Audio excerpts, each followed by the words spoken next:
Je puis vous dire que parmi les militaires radiés, aucun ne peut dire qu'il vit aisément. Parce que pour vivre aisément, il faut pouvoir assurer la santé à 100%, mettre les enfants à l'école, pouvoir nourrir ta famille du 1er au 31. Et je pense qu'aucun des radiés là, ne peut faire ça. Donc ce que nous savons, c'est que parmi nous, on a des radiés qui ont fait beaucoup de pays, du Cameroun, de l'Afrique du Sud, de l'Arabie Saoudite, de la Turquie, de l'Israël, de la Syrie, du Libéria, de la Libye, ils sont tous revenus. Soyez sûr qu'après la radiation, on arrêtait les gens. Et c'était même pas sûr que certains n'allaient pas être liquidés. Aujourd'hui, tous les radiés que vous voyez, notre seul souci c'est quoi?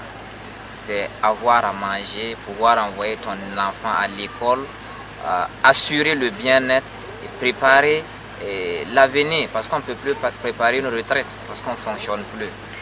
Aujourd'hui, nous ne pouvons pas faire tout cela. Des gens ont perdu leur femme. On a des gens qui n'ont pas leur papa ni leur maman. Ils étaient peut-être le seul pilier de la famille. Et ce pilier, un groupuscule de personnes viennent pousser ce pilier-là. Donc aujourd'hui, on a une solidarité au sein de nous. Tous les radiés souffrent. Nous souffrons moralement et nous souffrons psychologiquement. Parce que tu as un poids, le fait de porter ce qu'on t'a endossé qui ne t'appartient pas. Et le fait de ne pas avoir ta famille. Parce qu'aujourd'hui, les 60-75%, leurs femmes les ont quittés. Les 45-50%, c'est d'autres personnes qui s'occupent des enfants. Et quand en Afrique, vous savez que quand c'est quelqu'un qui s'occupe de toi, il y a des moments où tu as droit à la parole, mais tu ne peux rien dire. Donc tout ça, on s'assoit, ça nous fait mal, on souffre réellement. Les radiés que vous voyez, on souffre, mais c'est ce qu'on dit dans l'armée, nous souffrons dignement. Nous n'allons pas poser des actes. Ceux qui pensent, qui nous ont mis à la rue pour qu'on dise que non, c'est notre œuvre. À Dédougou, vous avez vu récemment qu'on a arrêté un militaire violeur. De 2011 à aujourd'hui, vous avez un radié violeur? Je ne crois pas. Au coup d'état du RSP, on pouvait profiter pour faire ce qu'on veut. On ne l'a pas fait. Donc aujourd'hui, il faut que la population sache. Nous souffrons à la place de d'autres personnes.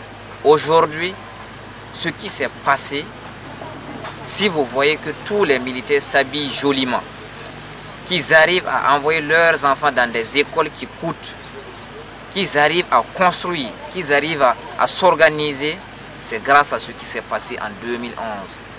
Et aujourd'hui, on veut nous faire comprendre que nous sommes les mauvais. Vous prenez la récompense du mauvais et vous dites au mauvais d'aller. Remettez-lui sa récompense, il va s'en aller. Nous avons souffert. Nous souffrons toujours. Notre seul espoir, c'est la justice nouvelle. Parce que la justice ancienne, c'est la justice de Blaise Compaoré. À tous les juges, magistrats, commissaires, tous ceux qui sont dans le système judiciaire, nous les disons, faites votre travail comme il se doit. Si c'est notre dossier, dites ce que vous pensez de la vérité. Rien ne vous arrivera si le bon Dieu existe et que nous existons au Burkina, rien ne vous arrivera. Une fois que la vérité sera au-dessus de tout le monde, je pense que ceux qui tirent les ficelles dans le noir feront mieux de se terrer dans le même noir pour ne plus se prononcer. Je suis sûr et convaincu qu'il y a plus d'innocents à 90% que de coupables dans les radiations.